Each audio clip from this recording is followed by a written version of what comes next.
আসসালামু আলাইকুম। আল্লাহ পাক যখন আদম আলাইহিস সালামকে জান্নাতের মধ্যে রাখলেন, আদম আলাইহিস সালামের ভালো লাগতেছে না, একা একা ঘুরতেছে, একা একা চলতেছে, মানে সঙ্গীহীন লাগতেছে। আল্লাহ বুঝতে পারলেন যে আদমের এখন একটা সঙ্গী লাগবে। আদম আলাইহিস সালাম ঘুমায় আছে, এখন পাশে দেখে 16 বছরের যুবতী মা হাওয়া, যেমন দেখতে সুন্দর তেমন আকর্ষণীয়। আদম আলাইহিস সালাম তো খুশিতে আটখান, সঙ্গী পেয়ে গেছি। কিন্তু উনি দেখেই হাওয়াকে ধরতে গেছে। আল্লাহ বলছে, এই আদম সাবধান।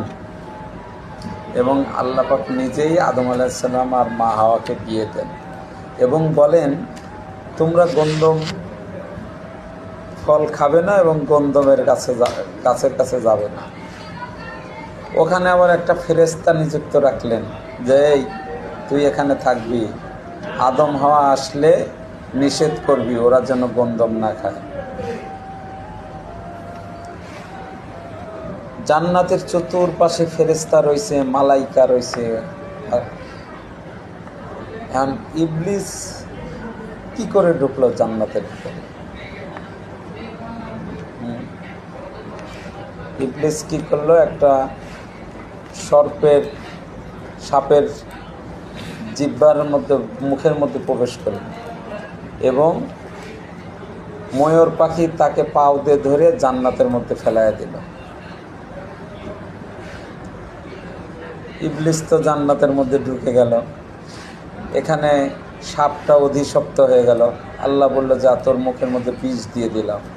আর ময়ূরকে বলল, তোর পাকে আমি কুচ্ছিরি করে দিলাম। ময়ূরের পা খুব সুন্দর ছিল, ময়ূরের দেখতে খুব সুন্দর, যখন পায়ের দিকে তাকায় মন খারাপ হয়ে যায়, পাও কালো করে দিল।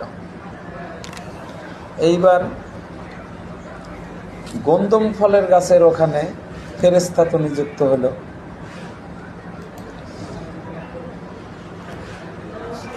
শয়তান ইবলিস হুজুরের রূপ ধারণ করলো, করে মা হাওয়াকে বলল, হাওয়া এই গাছের ফল খাও, এই গাছের ফল যদি খাও সারা জীবন তোমরা জান্নাতে থাকতে পারবে। মহিলারা তো সাধারণত মানুষকে বিশ্বাস করে বেশি, বিশ্বাস করলো এবং গন্ধম ফল খাইলো। ওই যে ফেরেশতাটা রাখছিল, ওই দিন নাকি ওই ফেরেশতা ঘুমাইয়া পড়ছিল। এখানে ছোট্ট একটা প্রশ্ন, ফেরেশতাদের ঘুম নাই, তন্দা নাই, কিন্তু কেন ওই ফেরেশতা ঘুমাইয়া পড়ল? এই জন্য মুসা নবী আল্লাহকে প্রশ্ন করছিল, আল্লাহ ফেরেশতাদের তো ঘুম নাই, কেন গন্ধমের গাছের ওখানে ওই ফেরেশতাটা ঘুমাইল?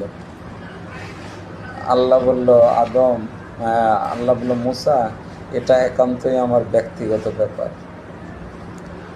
আদমকেও গন্ধম ঠিকই হাওয়া তো খাইছে ইবলিসের কথা মতো, না আদমও খায় ফেলছে। খাওয়ার সঙ্গে সঙ্গে তাদের শরীরে যে সুন্দর নূরের পোশাক ছিল সঙ্গে সঙ্গে খুলে পড়ে গেল।